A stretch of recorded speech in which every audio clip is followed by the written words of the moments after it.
Standby semua. Jalan, kamera.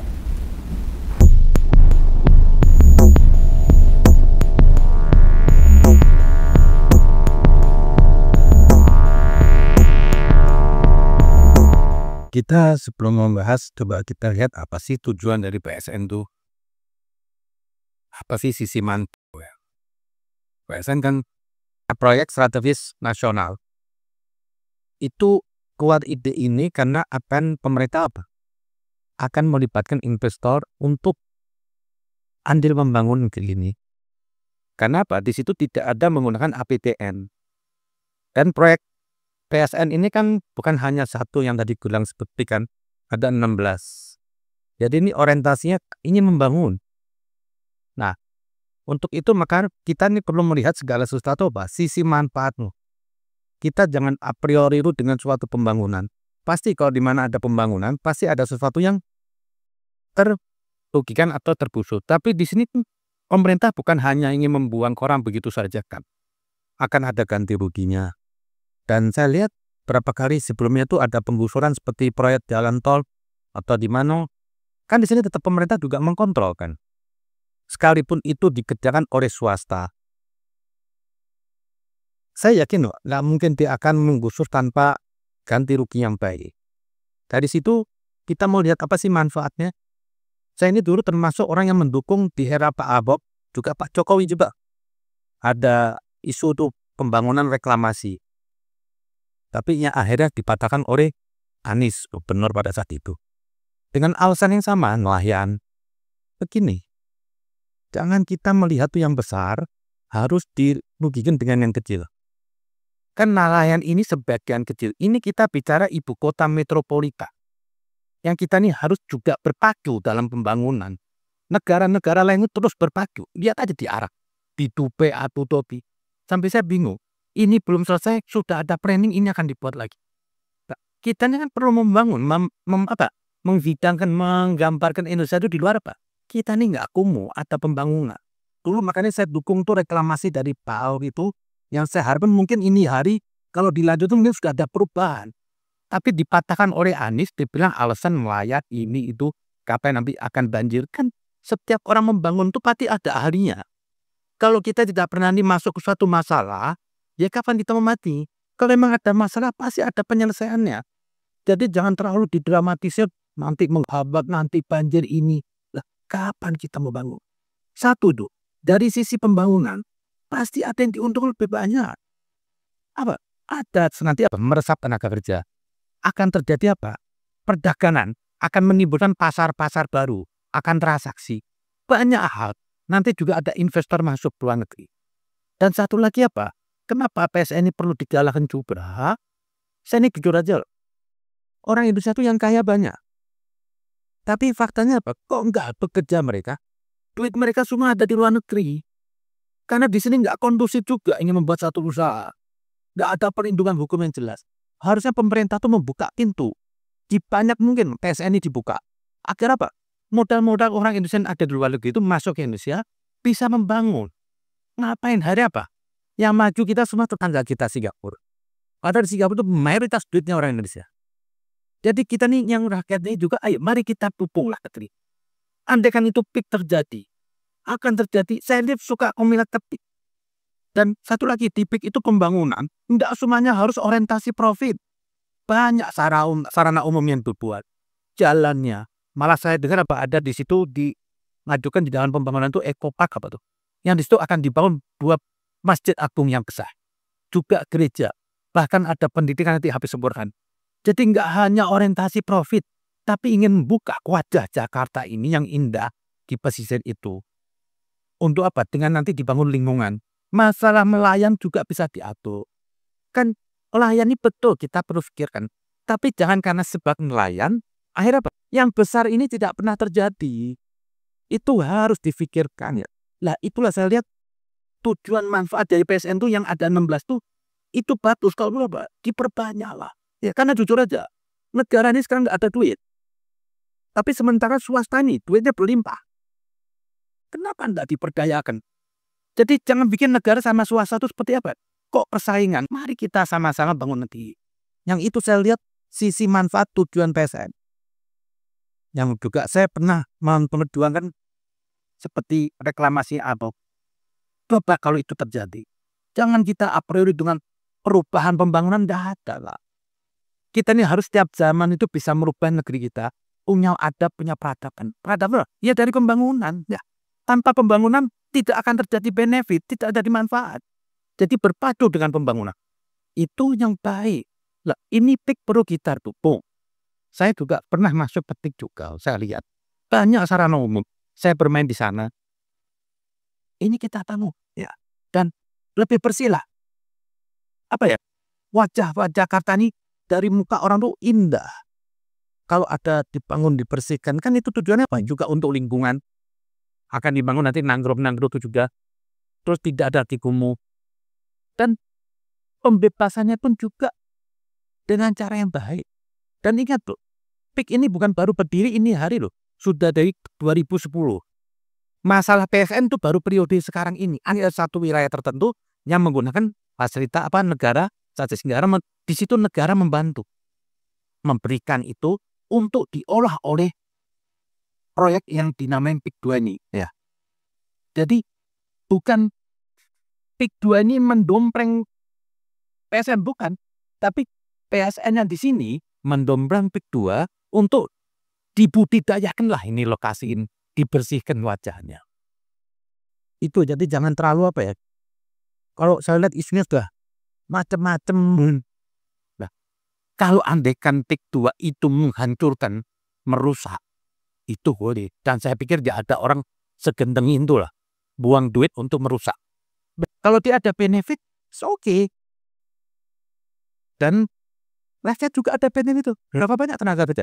Yang dulu misalnya reklamasi itu, yang Ahok usulkan. Berapa banyak ada pemasukan? Katanya kalau nggak salah 128 triliun selama 5 tahun. Andaikan itu sudah terjadi, selesai nih warganya Jakarta nih. Nggak ada lagi masalah kesehatan. Nggak ada lagi masalah pendidikan. Inilah subsidi silang hembal. Kalau kita cuma saling nggak membangun, ada pemodal ini dia nggak bangun, dia santai aja. Ya. Bagi saya apa? Yang gini harus dukung. Saya mah tidak setuju orang punya duit banyak tapi pasif. Dia tidak berbuat apa-apa untuk membangun. Ini berbahaya. Harusnya dia punya modalnya apa? Bergerak dia membangun. Ada segi manfaat, ada efek ekonomi yang besar lah. Nggak bisa dihitung lah. Itu aja. Jadi mari kita dukunglah untuk PIK ini. Usulan pemerintah yang sangat bagus, kita dukunglah. Ya, nggak usah kita nih. Masalah urusan politik saya nggak mau ikut campur. Saya cuma melihat dari sisi PIK ini yang perlu kita tutup. Masalah yang lain terserah, masalah politik apapun. Tapi jangan dikaitkan politik ini semua untuk menggugurkan pembangunan itu yang nggak bagus. Ya.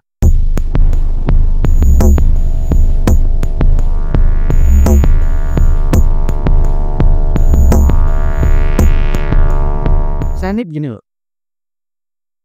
Saya tuh perlu orang kalau yang nitrik itu orang dari netral, saya setuju. Tapi kalau orang itu sudah netral, maaf ya. Saya sudah ada unsur kebencian dulu.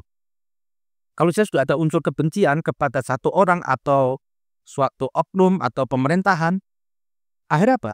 Yang kita lihat semua ini salah. Hanya kebencian, padahal sudah dijelaskan apapun. Ini PIK punya manfaat, dan PIK ini bukan suatu proyek baru lahir ini hari. Udah lama.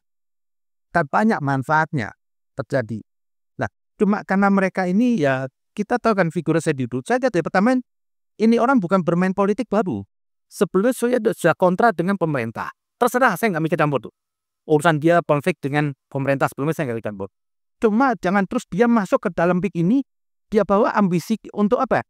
Meluangkan kebencian dia terhadap pemerintah untuk gagalin. Ini kan nggak benar. Jangan dicampur aduk lah. Ini saya akan bela ini. Seperti gimana saya waktu membela reklamasi Ahok. Lah, di sini jadi keberadaan saya ketika itu apa? Saya sudah ragukan. Kenapa dia nyemplung masalah PIK di sini? Dengan begitu dia orasi. Kenapa sih? Kok segala sesuatu nggak bisa diselesaikan dengan dialognya enak?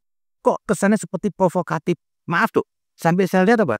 Ada kata-kata yang nggak suka saya ambil. Timbul kata-kata rasis. Masa negeri sudah merdeka 70 tahun di sini? Saya tuh paling muak kalau ada orang rasis. Apapun etnisnya apapun. Bagi saya itu apa? Dia pengkhianat kemerdekaan itu. Karena Indonesia ini merdeka bukan dari oleh satu kelompok, satu agama, satu ini. Semua bekerja sama. Jangan merasa meniadakan jasa orang lah. Itu tadi saya benar. Kalau kita mau menjelaskan kepada pembenci, sejelas apapun akan ditolak. Karena pembenci ini sudah susah. Nah, di sini saya lihat terlalu provokatif. Sampai dia bilang katanya pembebasannya 35.000. Saya heran. Kalau emang di ini hari di Jakarta ada pembebasan senilai 35.000, ya, itu membeli apa 35.000? Malah saya dengar dari sesuai dengan BBB-nya, ada beberapa orang menanggepin. Dan kalau emang itu tanggepin aja lah. Tapi jangan kesannya apa? Untuk membatalkan. Dan saya tahu nih, isu yang diangkat di sini oleh saya dulu bukan hanya kepentingan dipiknya. Ingin mengganggu pemerintahnya. Kenapa saya bilang begitu? Ternyata di belakang dia itu ada HTI. Ahmad Husainuddin. Itu jujur aja musuh saya. Karena saya sering menanggapi suatu isu tentang radikalisme dan teroris dan khilafah. Ya kan dipegang oleh Sumani yang membela saya itu kan mereka bicara seperti Amar Ma'ruf Nahi Munkar. Amar Ma'ruf gimana?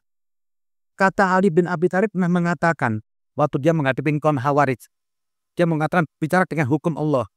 Terus kata Ali bin Abi Thalib, betul yang dia katakan dengan hukum Allah itu betul. Tapi apa? Dengan maksud batil. Lah, kelompok hati ini saya tahu mendompleng agama khilafah tujuan mau cari kekuasaan. Jadi maksud dia itu batil, mau teriak-teriak Amar Ma'ruf. Ada tuh di topeng YouTube-nya. Ini aja saya melihat mereka. Lah, jadi saya prinsipnya gini loh. Segala sesuatu yang didukung oleh kelompok khilafah itu kebatilan. Nah, karena di sini saya itu janganlah. Anda boleh mengkritik pemerintah dalam politik lain, itu terserah Anda. Tapi janganlah menghambat pembangunan negeri ini. Anda bawa agama, Anda bawa etnis. Tadi yang nyebut apa? Saya tidak mau sebut lah. Saya jijik kalau nyebut ras tuh di sini. Dia bawa isu-isu ras apa? Ini sudah merdeka. Mari kita bersama membangun. Dan saya curiga loh. Gerakan-gerakan gini apa? Bisa jadi ini apa ya? Kehendak tetangga kita, negara-negara kita. Karena tidak ada negara sebelah itu ingin Indonesia itu sukses. Karena kalau kesuksesan kita ada di Jakarta tuh di RHO, apa yang terancam negara sebelah? Karena dia kepengen negeri kita ini dalam kegagalan terus. Mereka yang membangun. Akhirnya kita berobat ke Singapura, Malaysia. Ini kenapa kita nggak buat rumah sakit yang hebat? Harusnya kita bela negeri ini pembangunan. Supaya besok kita apa? Jangan terus keluar negeri terus. Tapi saya khawatir gerakan-gerakan orang yang menentang ini apa? Jangan-jangan ada yang menyuplai dana dari tetangga kita negara ini. Lah itulah saya lihat gerakan dia apa? Sangat nggak rasional. Membuat keributan. Jadi bagi saya tuh PSN ini dulu kita dukung, apa titik. Banyak loh manfaatnya dari BIK.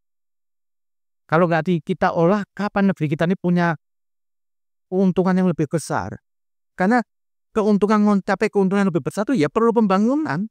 Kalau nggak hidup kita ya begini-begini aja.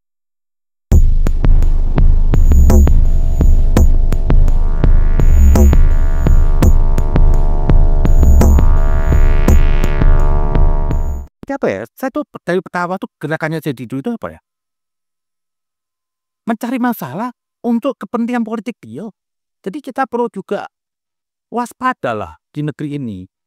Banyak orang tuh menggunakan isu politik untuk kepentingan kekuasaan. Sampai akhirnya ada berapa orang menanggapin kelompoknya saya di dunia kelompok kelompok sakit hati, nggak dapat jabatan. Maaf, dulu waktu dapat jabatan mereka semua diam. Sekarang ya contohnya maaf. Jadi itu bicara nemu tafrihatur. Jadi orang menganggap masyarakatnya ini kelompok sakit hati yang ingin kuat-kuat supaya nanti mendapat buah atau dapat ya. Nah itu janganlah. Jadi nggak usah membawa nama rakyat apapun padahal dibaliknya hanya untuk kepentingan dirinya. Saya sudah jenuh lihat negeri ini. Ya banyak orang yang bertopeng loh. Yang bukan terus ikhlas membangun negeri ini. Hanya untuk cari manfaat, untuk cari berbicara sesuatu, melawan sesuatu, mendukung sesuatu, hanya untuk kepentingan dirinya. Pikirkan ke negara ini, karena kalau kita nggak berbuat ini hari yang terbaik untuk negeri ini, kita akan melihat nanti anak cucu kita tuh tereliminasi, minder, nangis. Jadi kita buat ini hari, mari kita buka gerbang Indonesia dengan pembangunan. Tidak ada negara maju itu tanpa pembangunan. Jadi bagi saya orang yang menolak pembangunan tuh juga mengingkarin kepentingan.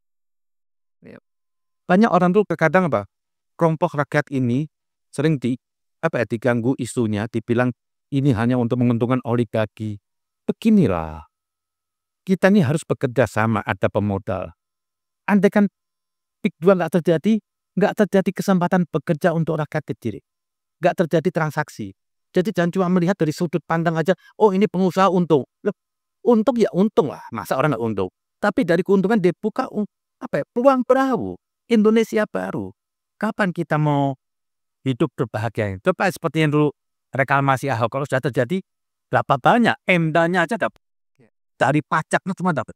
Sekarang dengan ada yang bertawa, pendapatan Pemda juga bagus. Lah, yang tadi saya bilang manfaatnya itu, kenapa saya concern dengan TIK itu? Prinsip saya gini loh. Saya tuh menganggap memandang suatu kemajuan negara itu harus berpaki dalam membangun. Kita ada di negeri Arab tuh tandusku, Abu Dhabi, nggak ada yang menginjak. Udah alamnya nggak ada enak untuk dikunjungi. Mungkin orang kesana cuma pergi haji lah, karena itu dorongan keimanan untuk ibadah aja. Mungkin kalau untuk berlibur, nggak ada orang mau ke Timur Tengah, pasir. Tapi lihat dirubah itu. Seperti Abu Dhabi, Dubai, dia bangun semuanya. Menara dia tinggikan. Sekarang mereka punya penghasilan lebih dari minyak, Pak. Itu pariwisata. Indonesia ini lebih indah. Masyarakatnya lebih baik, lebih enak semuanya. Kenapa tidak dibaringin pembangunan? Apakah kita nggak kepingin negeri kita dilihat oleh negara luar? Kita negerinya hebat, negeri punya peradaban, ada pembangunan. Dan kalau terjadi pembangunan akan ada pemerataan. Jadi jangan punya negatif thinking, Pak. Melihat pembangunan itu hanya menguntungkan orang kaya, ya enggak segitulah. Mau saya bilang bagi saya tuh, saya pernah buat konten mungkin agak ekstrim. Dimana saya ingin memajukan negeri ini. Orang yang duitnya ada di luar tuh bagi saya itu penjahat. Dia cari duit di Indonesia, dia simpan di luar negeri. Itu penjahat, guys.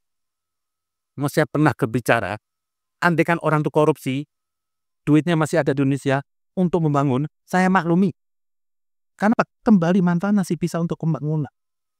Bangunlah negeri ini. Jangan Anda cuma taruh di luar sana untuk cari keuntungan sesaat. Kok keji betul sih? Banyak loh duit orang saya yang di luar. Ini dari PIK-nya, Pak. Besok bisa memacu, Pak. Orang nggak perlu taruh duitnya di luar.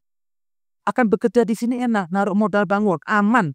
Karena sampai saat ini orang nggak pernah yakin, nggak punya perlindungan hukum di negeri ini. Kalau berbuat sesuatu, kita bisa dikalahkan oleh kekuatan selain hukum.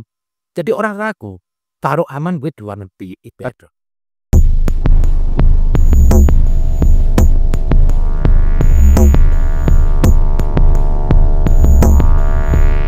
Saya pikir pemerintah perlu memperdayakan investasi dari swasta di Indonesia. Perlu dilindungi, perlu dibuka lagi yang lainnya. Karena negeri ini masih banyak bisa diolah. Jadi tidak hanya berhenti di PIK 2, gak apa-apa. Kasih tuh peluang pemodal tuh membuka. Nanti akan kembali untuk banyak pendapatan negara, pekerjaan. Karena saat ini susah loh orang. Orang mau berpikir ide kerja apa susah. Itu akibat tadi apa? Modal ini sudah nggak mau membangun negeri ini. Erik bingung. Properti sudah mati. Ini sudah mati. Nah ini pemerintah harus dengan PSN-nya bukalah yang lain. Buka PIK-PIK yang lain. Jangan apalah. Emang perlu ketegasan loh. Hidup kan seperti orang seperti saya Didu. Jangan kita karena saya Didu terus HTI di belakang itu. Kan Anda tahu sendiri HTI. HTI itu bisa berkembang kalau negeri itu dalam keadaan gaduh. Dia masuk nih sekarang. Apa pentingnya HTI? Tadi teriak-teriak khilafah, sekarang teriak-teriak PIK. Kemarin teriak-teriak urusan politik. Itulah benalu di negeri ini saya tuh. HTI itu. Saya kemarin begitu saya lihat saya duduk di belakang HTI, bagi siapa? Ini virus-virus negerinya yang harus dibasmi lah. Dan tidak usah didengar lah. Jadi jangan menolak pembangunan di pantai itu seperti merusak pantai. Enggak. Kan bisa diberdayakan lagi nelayan semuanya. Ya. Yang proyek di pantai ini bukan hanya Indonesia, Arabnya itu sudah membangun pantai, Mas. Singapura tetangga kita. Jadi kita ini dibuat bodoh aja. Pasirnya dari kita, biaya maju, kitanya tetap primitif. Padahal kok lihat Singapura dari Batam kelihatan dari mata. Saya dulu sedih lihat apa yang beda ke negeri ini dengan Singapura. Kok bisa begitu pada Singapura? Di negeri ini susah mau bangun di Singapura. Justru saya kadang khawatir. Apa di belakang saya itu ini ada Singapura sama Malaysia? Karena mereka tidak mau negeri kita ini besar. Tidak ada negara lain tulus ikhlas melihat negeri kita ini bisa besar maju ya, Kak. Maka kita harus yang menjaga negeri ini, kita yang membangun negeri.